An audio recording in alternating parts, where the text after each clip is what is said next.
Hello everyone, circle of education welcomes you. हम vocab की series कर रहे हैं और लास्ट वीडियो में हमने वर्ड पढ़ा था सोमनैम्बुलिस्ट। तो आज इस वीडियो में हम इन्हीं रूट वर्ड्स को कंटिन्यू करेंगे। तो ये जो वर्ड है सोमनैम्बुलिस्ट, ये कैसे बना है? सोमनस प्लस एम्बुलो से मिलकर के। सोमनस का मतलब होता है स्लीप और एम्बुलो का मतलब होता है वॉक। तो सोमनैम्बुलिस्ट कौन होते हैं? जो नींद में चलते हैं, स्लीप वॉकर हम कह सकते हैं। तो इसके लिए मैंने आपको लेडी मैकबेथ का भी एग्जाम्पल दिया था। तो जो पर्सन नींद में चलता है उसको तो हम सोमनैम्बुलिस्ट बोलते हैं, लेकिन ये जो बीमारी होती है नींद में चलने की, इसको हम बोलते हैं सोमनैम्बुलिज्म। अब इसी रूट से आगे वर्ड्स बनते हैं, चलिए देखते हैं। जैसे एम्बुलेटरी, इसका मतलब होता है एबल टू वॉक, यानी चलने की क्षमता। अब ये किस सेंस में यूज़ होता है? A patient well enough to get out of bed and walk around is known as an ambulatory patient. यानी जब इंसान बीमार होता है, फिर उसकी जब रिकवरी हो रही होती है, तो वो इस कंडीशन में आ सकता है या आ जाता है जब वो चलने के काबिल हो जाता है फिर से, तो उसको एम्बुलेटरी पेशेंट बोला जाता है। अब यहीं से वर्ड बनता है हमारा एम्बुलेंस। एम्बुलेंस का मतलब क्या होता है, ये अभी हम देखेंगे कि इसका ओरिजिन कैसे हुआ। तो एम्बुलेंस किस लिए है? हु टेक्स वोंडेड पर्सन, यानी जो जख्मी लोग होते हैं उनको लेकर के जाती है एम्बुलेंस। तो पुराने टाइम में क्या होता था कि ऐसे कोई प्रॉपर वैन नहीं होती थी जिसका नाम एम्बुलेंस हो। होता था कि स्ट्रेचर होते थे जिसके ऊपर बॉडी रखी जाती है इंसान की, तो उसको लेकर के चलते थे दो लोग आगे पीछे। तो वो लेकर के जाते थे, चलते थे, वॉक करते थे, इसीलिए उसका नाम जो है एम्बुलेंस पड़ा था। और अब तक जो है हम वर्ड एम्बुलेंस यूज़ करते आते हैं। तो डेफिनेशन देख लेते हैं। Originally composed of to stretcher bearers who walked off with wounded person. चलिए नेक्स्ट वर्ड देख लेते हैं हम। तो प्रेम्बुलेटर का जो सिनोनिम होगा वो होगा एम्बुलेटर। अब आपने शॉर्ट फॉर्म में कई बार वर्ड्स सुने होंगे और पढ़े होंगे प्रैम। तो प्रैम क्या है? प्रेम्बुलेटर का ही जो है वो शॉर्ट फॉर्म है। और प्रैम यूज़ होता है बेबी कैरेज के लिए। इसमें क्या होता है, एक छोटी सी व्हीकल होती है जो बच्चों के लिए होती है, जिससे वो चलना सीखते हैं। चलिए नेक्स्ट वर्ड देखते हैं। पेरम्बुलेट, जिसका मतलब होता है to walk through. Next word है टू एम्बल, इसका मतलब होता है टू वॉक एमलेसली, यानी बिना किसी दिशा के, बिना किसी उद्देश्य के बस चले जा रहे हैं। अब यहीं से वर्ड बनता है प्रीएम्बल। प्री का मतलब होगा बिफोर, एम्बल का मतलब है टू वॉक।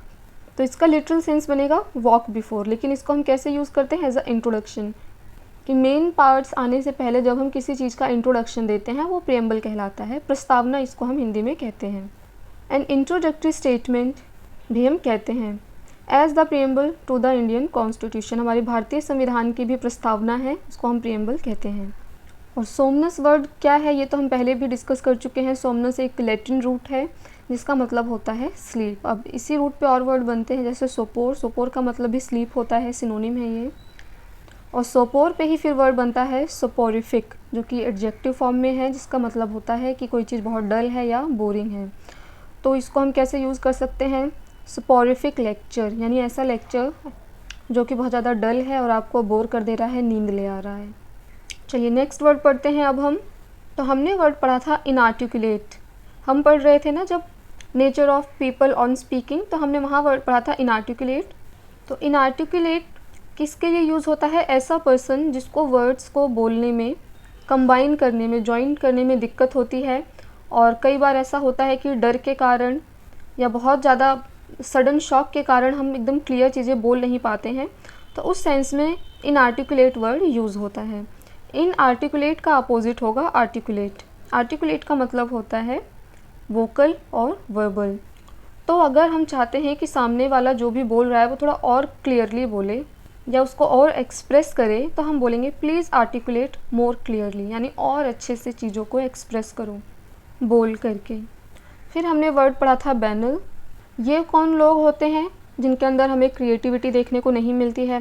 वही घिसी पिटी बातें करते हैं, एकदम छोटी बातें करेंगे, उस बातों में किसी का कोई इंटरेस्ट भी नहीं जाग रहा है, पुराने जोक्स ही ऐसे सुना रहे हैं जैसे कितने ही नए हैं, कितने ही इंटरेस्टिंग है।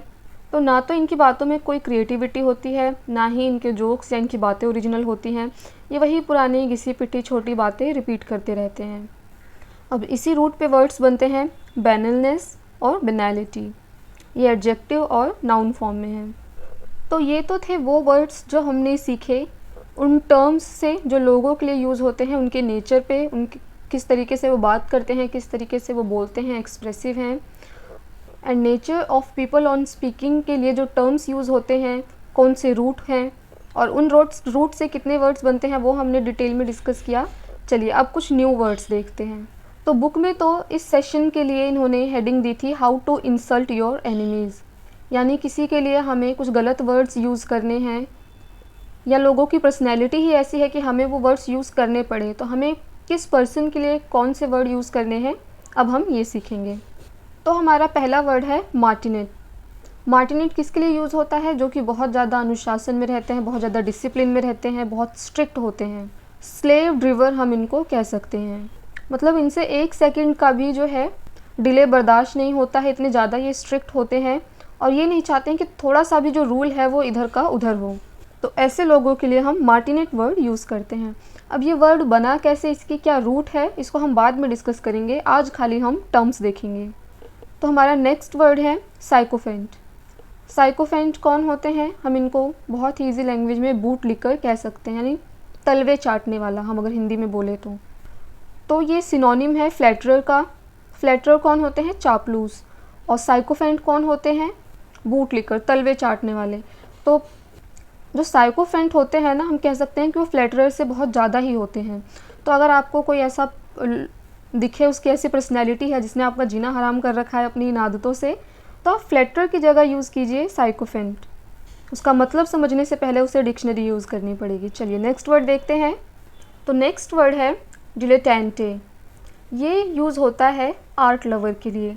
ऐसे लोग जो कला प्रेमी होते हैं लेकिन सिर्फ अपनी खुशी के लिए, अपने आनंद के लिए, अपने अम्यूज़मेंट के लिए ये आर्ट लवर होते हैं।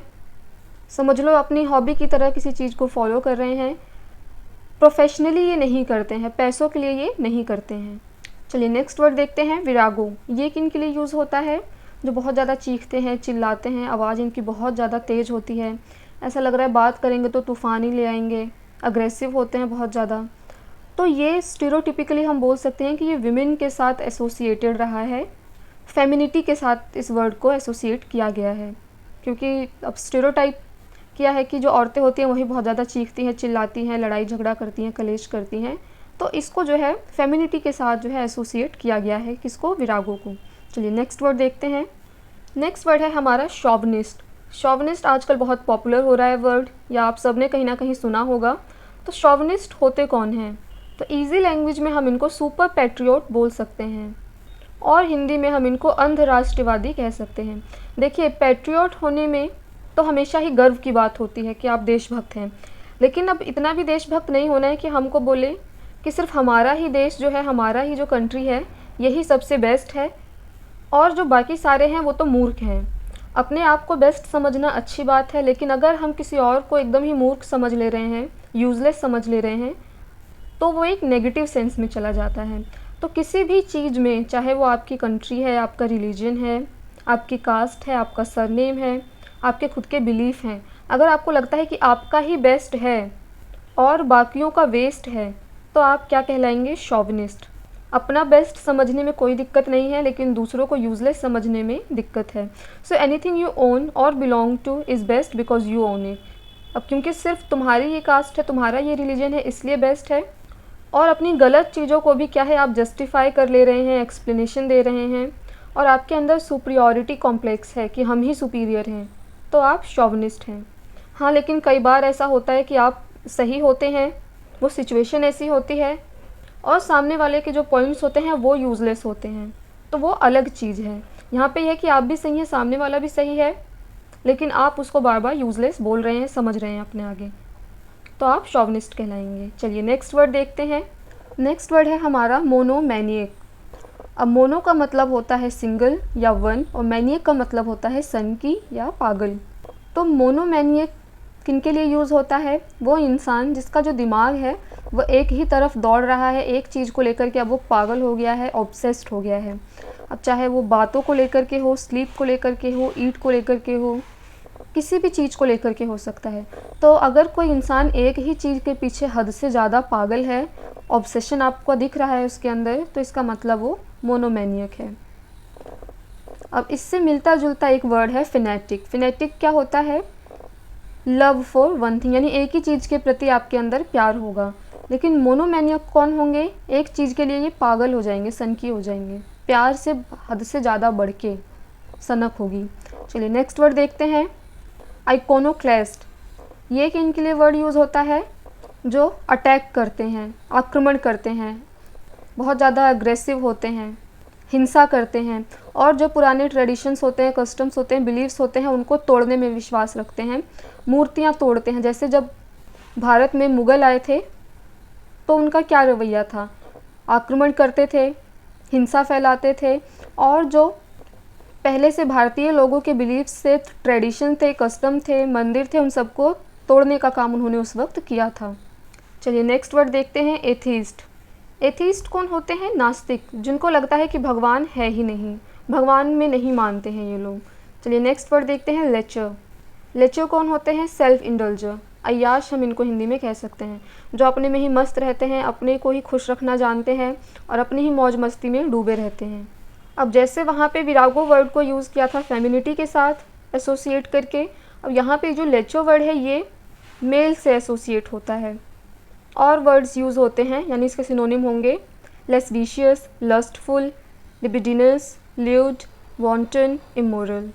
तो ये किस प्रकार के लोग होते हैं? Attempt to satisfy his sexual desire with any women. इनको कोई भी औरत मिल जाए, इनको कोई मतलब नहीं है, प्यार मोहब्बत फीलिंग कुछ भी नहीं है, इनको बस अपने आप को खुश रखना है, सेटिस्फाई रखना है और अपनी सेक्सुअल डिज़ायर पूरी करनी है। ऐसे लोग क्या कहलाएंगे? लेचर, या फिर जितने भी ये वर्ड्स इनके सिनोनिम लिखे हैं आप ये यूज़ कर सकते हैं। चलिए नेक्स्ट वर्ड देखते हैं, हाइपोकॉन्ड्रियक। अब ये कौन से लोग होते हैं? ये हमेशा चिंता में ही रहते हैं, वॉरियर होते हैं, ये हमेशा वरीज रहेंगी इनके पास, हमेशा चिंता में रहेंगे। तो ये क्या है? वॉरियर हैं। इन लोगों को क्या लगता है कि ये हमेशा बीमार हैं, इनमें कभी ना कभी कोई ना कोई बीमारी हमेशा ही रहती है, ये फिज़िकली फ़िट नहीं है। तो ये क्या करते हैं? डॉक्टर के पास जाते हैं। अब डॉक्टर इनको बोल देते हैं कि नहीं भाई आपको तो कोई बीमारी नहीं है, तो इनको यकीन ही नहीं होता, इनको लगता है कि नहीं मैं तो बीमार हूँ। तो अब अपनी इस बात को मनवाने के लिए, अपने सेटिस्फेक्शन के लिए, कंफर्मेशन के लिए क्या करेंगे? डॉक्टर बदलते रहेंगे कि चलो इस डॉक्टर को कुछ नहीं पता है, हम दूसरे पे जाते हैं। तो ये यही करते रहते हैं और ये मान के बैठे होते हैं कि हम बीमार हैं और डॉक्टर हमारी बीमारी का पता नहीं लगा पा रहे हैं। तो ये जो बीमारी होती है इनके दिमाग में होती है। तो ऐसे लोगों के लिए हम वर्ड यूज़ करते हैं हाइपोकॉन्ड्रियक। तो ये थी आज की वीडियो।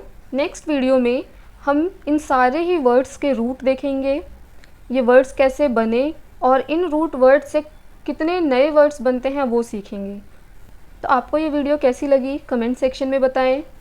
पसंद आए तो वीडियो को लाइक करें, चैनल पे नए हैं तो चैनल को सब्सक्राइब करें। Thanks for watching this video.